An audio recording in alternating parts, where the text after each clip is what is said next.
The lens, the film. Things in my eye in the morning. No, the shutter. Things my girlfriend does. No, pass. It's funny. My extra toe. Ew, no, it's fresh. My extra nipple. No, it's a man and a woman and a new way of watching old game shows. It's faux pas. Okay. Hello, I'm Sean Donnellan, and welcome to the show that college students everywhere are scheduling their classes around: faux pas. I feel so Manhattan in these outfits that we're wearing, don't you? No, and I live there. I'm Mary Gallagher, president of the FP House, and I'm ready to tap a keg of fun and start today's show of Bullseye. But first, let me save us all a little time and tell you that the show started with returning champion Helen in the bonus round getting struck by lightning on her first spin. You know, it's her own fault for being pressured into spinning by people dressed like that. Love that 1980 hair. So pull back your bow, take aim, and let the arrow fly straight to the bullseye. You've won one game, but if you win 4 more, for a total of 5, you'll win something very special. What is it, Jay Stewart? For your driving enjoyment, Helen, it's a brand new car! All right, Jay, would you please introduce our new challenger? He worked his way up from doorman to bar manager, and he's into football and judo. Meet Chet Mayakawa. Welcome to Bullseye, Chet. Welcome. Judo, eh? Are you any good? Oh, I can take care of myself. I bet you can. What sort of a bar do you work in? It's in Venice, California. Oh, I didn't think Venice, Italy. Your Venice is kind of a wild town, isn't it? Yes, it is. We have high energy people coming there and a lot of wild and crazy contests, such as a Dolly Parton lookalike contest and a wet t-shirt contest and a men's hairy leg contest. Hey, I want to enter. Which one, Jim? Oh, it horrifies me to think what it would have been like if Jim Lang actually joined all 3 contests. That would not be a pretty sight. I got my hairy legs, I got my wet t-shirt, and I look like Dolly Parton. And I'm working it 9 to 5. And the more you drink, the prettier I get. Oh, is it over yet? Yeah, it's over. Open Please. your eyes, you big baby. Oh, the humanity. All right. Okay, forget it. We've got a contest of our own here. Thanks, Chet. Good luck to you, really. And Helen, now on to our game. You accumulate money by correctly answering questions. The first player who can bank $1,000 or more wins the game, goes on to play the bonus game. The categories you're going to be playing with are behind those 2 top windows over there. In the left-hand one, the categories in this game are Dateline the 20s, Women's Fashion, Famous Democrats, and TV Comedy. In the right-hand window, the categories are our visual category, U.S. Geography, Classical Novels, People in Sports, Sports Celebrities, and Grand Old Party. And in the lower... Famous Democrats and Grand Old Party? Sean, I had no idea that Bullseye was so political. Well, it's good to know that this show is from 1980, so count out any Al Gore questions in the Famous Democrat category. Okay. Below, that decides the number of questions you have to answer in whatever category you decide to select. It's your contract, and the numbers range from just 1 to as many questions as you wish. That is so confusing. What did he say about a contract? I can't even comprehend. Okay, I tell you what, let's look in the game show handbook. Ba-ba-ba. It says here that the party of the first part, who is the contestant, blah, blah, blah, blah, blah, blah, blah, blah, should just pick a question and answer it. Yeah, why didn't he just say that? All right, let's spin the wheels now, and we'll cover them up. And Helen, you're our champion. You're going to go first. You're going to bring it to a stop by hitting that button in front of you. Whenever you're ready, let's see what you get this time, and the game begins. You have Famous Democrats for $150 a question, People in Sports for $150 a question, and you must answer 2 questions. Your contract is only 2 questions. Which one of those categories do you prefer, Helen? People in sports. People in, you know your sports, all right, people in sports. Maybe. $150 a question, 2 questions. The contract is worth $300. Here is your first question. The names Amy Alcott, Joanne Carter, and Nancy Lopez Melton are all associated with the same professional sport. Name it. Golf. Golf is right. Women's golf, and they're all great. Okay, our tee shot is off and heading straight down the fairway. So while we hop on the golf cart and look for our ball, We hope you'll stay tuned for more Bullseye here on Faux. Oh, I thought you were.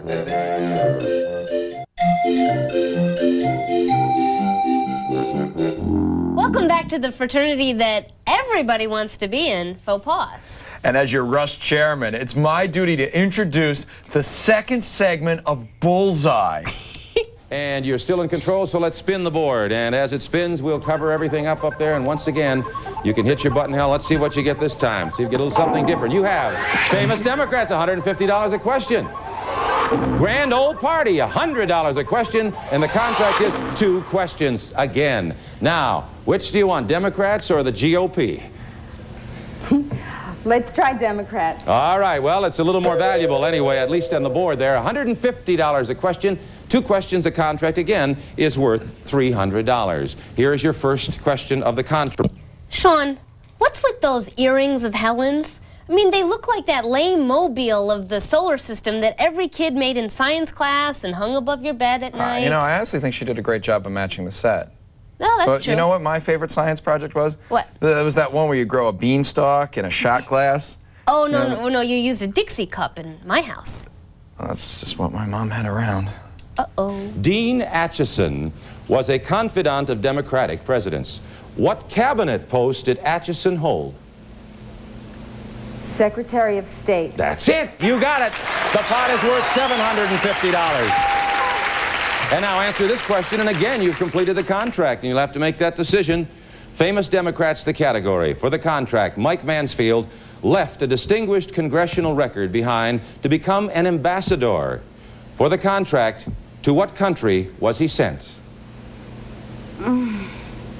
England. No, I'm sorry, that's not correct. The control goes over to Chet. Can you answer that? To what country was Mike Mansfield sent as ambassador? Japan? You got it! Japan! $900 in the pot. And the contract is completed. Now, Chet, you have to make the decision because you're in control. You can bank that $900 that Helen accumulated so nicely for you. She didn't bank it, so you can if you want to. It's yours to keep. But remember, if you do bank it, control goes back to Helen. What do you want to do? I will bank it. You're going to take the money. All right. Transfer $900 over to Chet. We transfer the money from the pot to the bank, and now, Helen, control goes back to you. You didn't think you'd get it back there, did you? No. All right, that means, once again, you get to push the magic button. Let's spin the information on the board and see what Helen gets this time. Cover them up. And as they're covered up, Helen, you can hit the button. And you have television comedy, people in sports, $100. And you must answer 2 questions. 2 questions is all. And which do you choose, television comedy or people in sports, Helen? Let's try television comedy. Television comedy at $200 a question, 2 questions, which means this contract is worth $400. Here is your first question. Gary Sandy, Howard Hessman, and Lonnie Anderson star in this comedy series about a radio station in Cincinnati. Name the station. WKRP. You got it, WKRP. You know, Sean, when I was a kid, WKRP in Cincinnati was my favorite TV show. It was so funny. Did you ever watch it? I caught a few episodes. I don't really remember it as if I was a big fan. Hey, this is Dr. Johnny Fever on WKRP, playing all the cool songs on the radio. Sean, what's going on in here? I'm practicing, Dad. I want to be a DJ when I grow up. Practicing to be a DJ? Sean, you have to have higher goals, loftier expectations. What you want, son, you want to co-host your own cable TV show. Now that's the mark of success. Co-hosting a cable TV show. Yeah. What's cable? I don't know, son. All you need to know is no matter what your mother says, I love you more than bourbon. See, Sean, dreams do come true. Yeah, why couldn't my dad have me aim a little higher than a cable show? $200 in the pot. Now, if you answer this question, you complete the contract. Miss this question, however, and Chet could win the game. Okay, here we go. The comedy series Get Smart told of spies and counter-spies. Don Adams played Agent 86. For the contract, name the actress who played Agent 99. Barbara Feldon. You thought of it, you got it. Sean, when you were a kid, did you also pretend to be a spy on, like, Get Smart? No, I never watched that show. Or did I? I'm the prettiest agent in all of control. Freeze, chaos scum. Sean, when you told me you had a thing for Agent 99, I envisioned it a little differently. I really wish my childhood memories weren't so easily ripped from my brain and pre-taped. Hey guys, do we have any more childhood footage of Sean? We'll check, Mary. Can we go to a commercial, please? Maybe they'll find some Charlie's Angel stuff. Oh, no. Oh, Let's look deep. not too deep. Any luck finding any more footage, boys? No, sorry, Mary. Oh, thank goodness. Well, are you sure? We'll keep checking. Thanks. Would it kill you? Jeez. Hi, welcome back to Faux Pause. I'm Mary Gallagher, and he's... Relieved. We're gonna rejoin host Jim Lang and continue with more bullshit. Somebody get me a bar of soap. Okay, let's spin the board. Spin all the information on the board. We'll cover them up. And when you're ready, Helen, you can hit that button. Let's see what you get this time. You have famous Democrats again, $100 a question.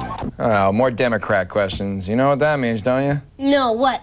Well, because of the equal time law, that means we're gonna get a whole bunch of Republican questions soon. Sean, that doesn't apply to game shows. All right. Okay.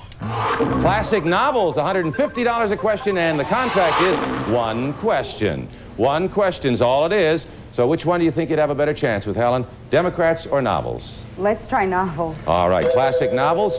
I'll tell you what now, this is worth $150, but if you miss this question and Chet answers, he could win the game. That's how important it is at this point. Here is your one question for this contract. In this classic story by Mark Twain, two English boys decide to switch places for a few days. One of the boys is a prince. According to the title and the contract, what is the other boy? The pauper. You're right, a pauper. Mary, if you could change places with somebody for one day, who would it be?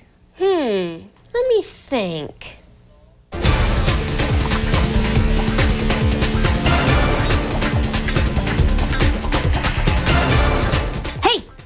Hey, stop it. That's who you want me to be, okay? Stop overriding my fantasies. I'm sorry, really, I'm sorry. Who would you really want to be for one day? I'd say Emily Dickinson.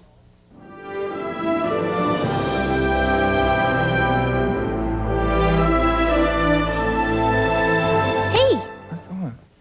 I'm sorry, my mind was stuck there. Okay, start the tape. Sorry, my mind was stuck there. Okay, start the tape. Whoa! All right, we add $150 to the pot, $550 in the pot, and now you have completed this contract. You can bank the $550. Now, I have a hunch what you're going to do. If you bank it, you lose control. What do you want to do? I have to go on. You're going to go on. All right, you're going to keep going? Let's cover up the board and see what you get this time. We spin everything, cover them all up. And Helen, when you're ready, let's see if you get a big contract this time. You have Dateline the 20s, $100 a question. Grand Old Party, $150. I told you we'd see some Republican questions. And the contract is 4 questions. 4 questions. Okay, Helen, which one of those two do you want to try this time? This is scary. Let's try Grand Old Party. The Grand Old Party, $150 a question, 4 questions. This is worth $600, which means whoever completes this contract wins the game. Let's hope you both know a lot about the old GOP. And here we go, Helen, your first question. The first president and vice president to serve together without being elected to their respective offices were Republicans. And they served in this century. Name either one of those men. I'm positive I know the answer to this question, Sean. How can you be so sure? Trust me. Huh?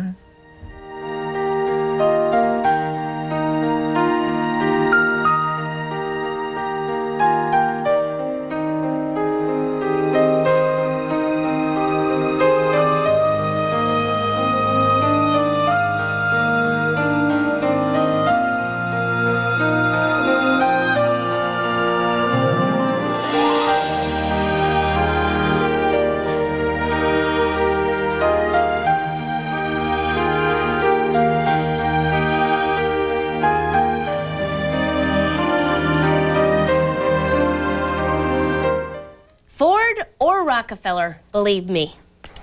Ford. Right, Gerald Ford, Nelson Rockefeller. Why would you even know that? Politics are my life, all right?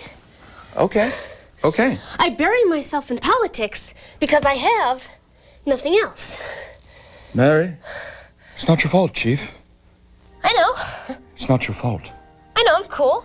Okay, I know, man. It's not your fault. Why do you keep saying that? It's not your fault. It's not your fault. It's not your fault.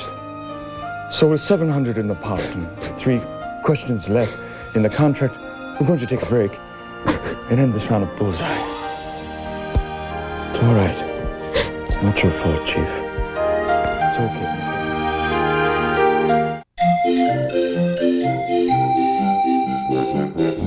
Hello, and welcome back to Goodwill Faux Pas, where I'm feeling much better. That's great to hear, Mary. Thank you. You know, when we left, Chet and Helen had a contract to complete, so let's see who brings home the bacon on Bullseye. Is $700. $700, and here is your next question. There are 3 remaining in the contract and the game. The first American president to take office during the 20th century was a Republican. Name him. Taft. No, that's not correct. Control goes over to you, Chet, and you have a chance to run this out now. Can you name the first president in the 20th century? This answer is so easy. Huh? It's Theodore Roosevelt. Harding. No, that's not correct. It was Theodore Roosevelt. Teddy Roosevelt. Why would you even know that? Well, because. I mean, it's so obvious. I told you, politics are my life. It's all I have. Okay, let's Friday not. nights, No, let's Saturday not. nights. No, that's, all right, we did that. And the no, tub, we that's did. it. We did the bit. We did it. Let it go. You want to do it again? No. Well, you both missed the question. We'll discard it, and the control goes back to Helen, and there are still 3 more left in this contract and in the game. At different times during the Nixon administration, Helen, John Mitchell, Richard Kleindienst, Elliot Richardson, and William Saxby all held this cabinet post. Name it.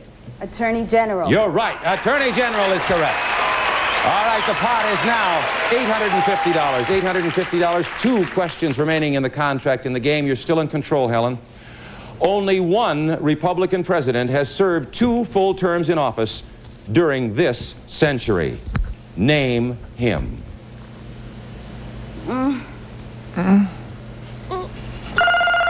All right, time is up. Control goes over to you, Chet. Can you name that Republican president who served 2 full terms in this century? Eisenhower. You got it! Eisenhower is correct. Remember, folks, this show was taped in 1980, so Ronald Reagan, who did serve 2 full terms, is not a correct answer. Well, Mommy, let's just say I like Ike too. Who doesn't like Ike, Mommy? Ike and I once had golfing together. Oh, where's my little We'll find it. monkey friend? $1,000 in the pot. Bonzo. $1,000 in the pot, and you are in control, Chet. Oh, that was a tough one, Helen. Chet, answer this question, and you win the game. Miss this question, and Helen can win the game. Here we go, the grand old party for the game. This Republican weighed over 300 pounds and was thus the largest of our presidents. He was also the only one to serve as Chief Justice of the Supreme Court. For the game, Chet, name him. Harding again. No, that is not correct, Helen. You've been saved. It's over to you. Control goes back to Helen. Helen, again, for the game, can you name that president who weighed 300 pounds, was the largest of our presidents? Was that Taft? It was! You got it! It was, and you've won the game. And another $150 in the pot, $1,150. And Helen, you have won it. I mean, it was so close. You were saved on that one question. You'll never forget that 300-pound president, will you, Chet? That was a big fella, and it was a big question for you to miss. But you have won $900, Chet. And that's yours to keep because you did bank it. And thank you so much for playing Bullseye. Oh, man, the workers at Chet's bar must have really harassed him for a long time for choking on national TV. Nah. Oh, I bet they did. Hey, buddy, can I have a Taft on the rocks? Taft, party of one. Your table's ready. Hey, Chet, it's a phone call. It's President Taft.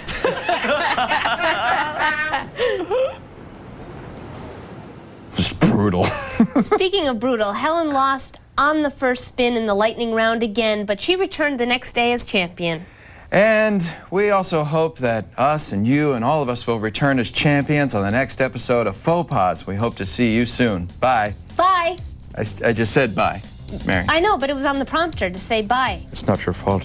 No, I'm serious. I read No, like the it's not prompter your like fault, I'm supposed to do. Oh, and Mr. No, Happy Frank, the says producer it's not told me your to say fault. goodbye. Oh, it's He not. said it was okay. Oh, it's not your fault. I know it's not my Oh, fault. just don't let it happen again, Mary. No. Don't let it. I'll end you if you ever bring it up again. You do not.